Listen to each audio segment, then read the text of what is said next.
যোগ্যতা থাকলে এবং প্র্যাকটিস থাকলে কারুর দয়ায় বা কারুর দাক্ষিণ্যে কখনোই আগে যাওয়ার জন্য তার হাত জোড় করে থাকতে হয় না।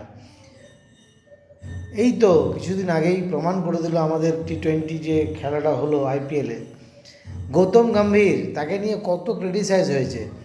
যে সম্মানটা আজকে 12 বছর আগে বা 17 বছর আগে পাওনা ছিল তার কাছে, তাকে দেওয়া হয়নি। কিছু মিডিয়া থাকে, ব্যক্তিকেন্দ্রিক মিডিয়া, ইচ্ছাকৃতভাবে, ধোনি হয়তো চাইতো না ধোনিকে জোর করে মিডিয়ার সামনে বড় করে, ধোনি নিজেই বলতো যুবরাজ সিংয়ের নাম, কখনো গম্ভীরের নাম, তার জন্য গম্ভীরের জন্য অনেক ওয়ার্ল্ড কাপ জিতেছে, T20 জিতেছে।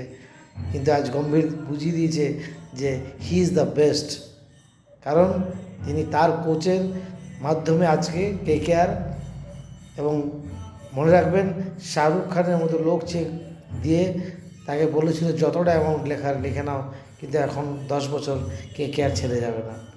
তাই নিজের পেশেন্স এবং একাগ্রতা থাকলে আপনি সহ্য করে চুপ করে থাকুন, সময় বলে দেবে আপনি কে, ঈশ্বর আপনার সাথে আছে।